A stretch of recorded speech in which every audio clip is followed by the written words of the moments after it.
turma, meu nome é Jennifer, hoje eu vou dar uma aula para vocês de propriedades periódicas. Então, a gente já viu numa aula passada que o quê? O que é a tabela periódica, como ela está organizada, como que ela está organizada mesmo? Ela está organizada em famílias ou grupos e que mais? E períodos. Isso. Então tá bom, o que a gente viu? Que cada família, os elementos, eles têm propriedades parecidas.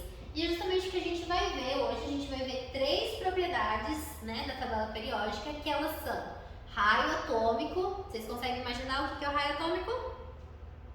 Eletronegatividade e energia de ionização, tá? São essas 3 principais propriedades que a gente vai ver. Então, o que é o raio atômico? O raio atômico, ele vai variar, no caso, varia o número de elétrons que cada átomo comporta, ou seja, quantos elétrons ele, né, suporta, cabe nele. E aí, também, no caso, a gente vê isso na configuração eletrônica, que foi outra aula que a gente já viu, né? E no caso, o número de elétrons para átomos neutros, a gente vai ter o quê? Que o número de elétrons é igual ao número de prótons, tá? Elétrons têm carga negativa, prótons têm carga positiva, né? Então, para átomos neutros, prótons e elétrons são iguais. E aí, o raio atômico, ele vai ser a distância do núcleo e o elétron da camada mais externa. O que a gente já aprendeu também? Que a camada mais externa é a camada de valência, né? Então, como que vai variar na tabela periódica o raio atômico? Então, a gente vê que o raio atômico, ele cresce, tá? Ele aumenta de cima para baixo, tá? Então, o hidrogênio é menorzinho e vai aumentando até o átomo aqui de frâncio, tá?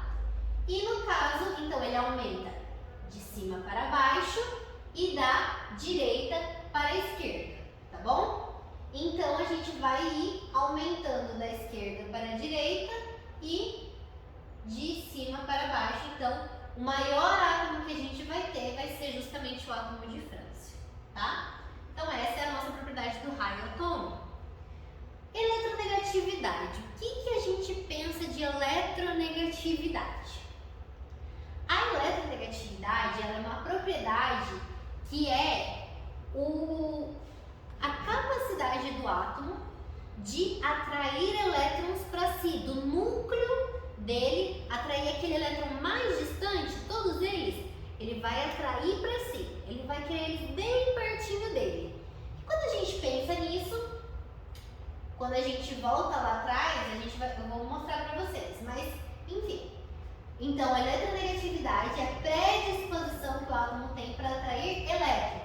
Essa propriedade varia conforme a carga elétrica do átomo no estado fundamental e também pela proximidade da camada de valência com o núcleo do átomo, tá? Então, a gente pode pensar que átomos menores, elas vão ter o quê? Ela vai ter os elétrons mais próximos, ou seja, o núcleo consegue atrair melhor. Então, antes a gente viu que o quê?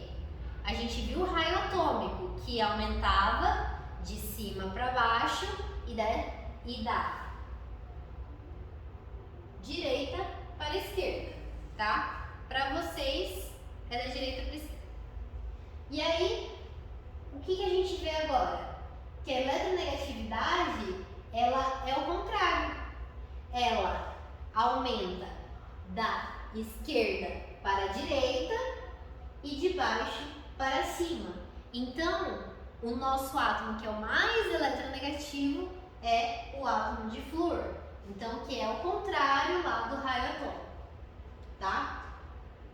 E aí a gente tem uma ordem aqui, né, de eletronegatividade. Mas eu vou falar para vocês do mais eletronegativo para o menos eletronegativo, tá? Então, aqui a gente tem uma frase bem típica para vocês decorarem a eletronegatividade. Fui ontem no clube. Briguei e saí correndo para o hospital. o menos eletronegativos são os metais. Então, eu vou escrever a frasezinha aqui para vocês, que é a seguinte.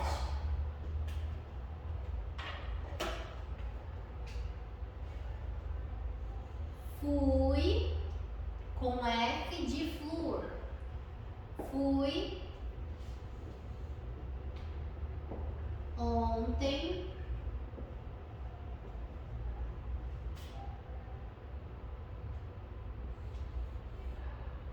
no hidrogênio clube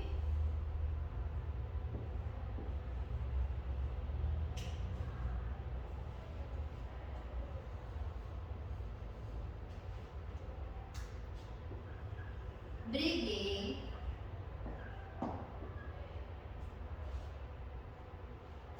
e aqui no caso seria E, né? Não vamos confundir o português, mas é uma frasezinha para vocês decorarem. E saí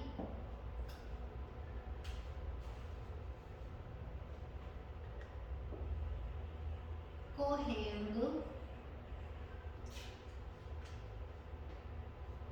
para o hospital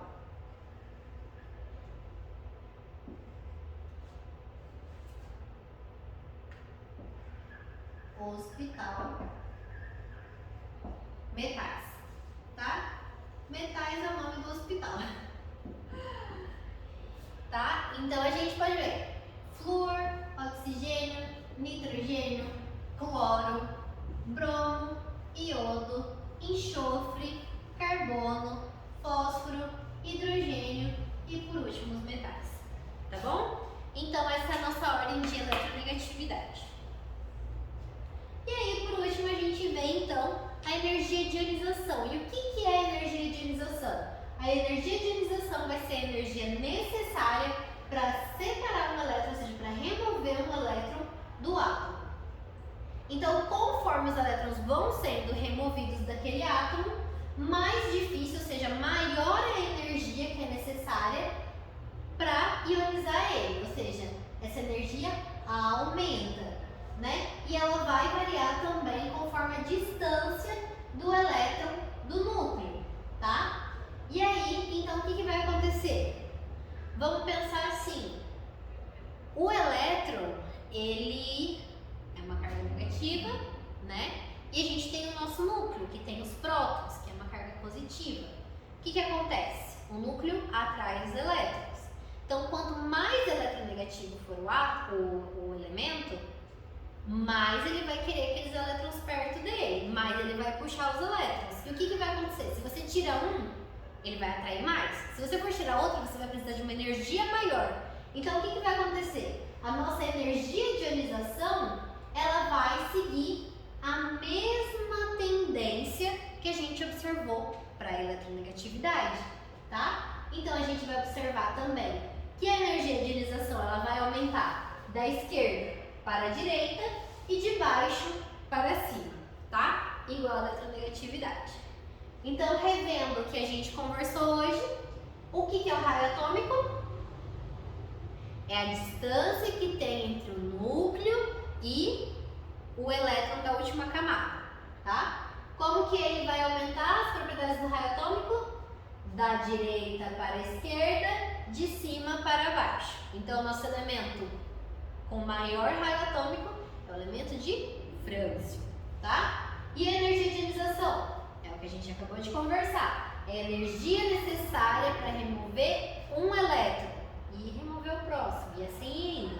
Então, essa energia ela vai aumentar da esquerda para a direita e de baixo para cima.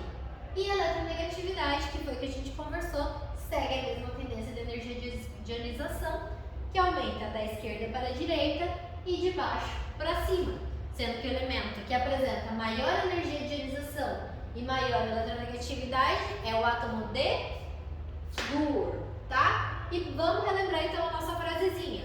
Fui ontem no clube, briguei e saí correndo para o hospital Metáxio.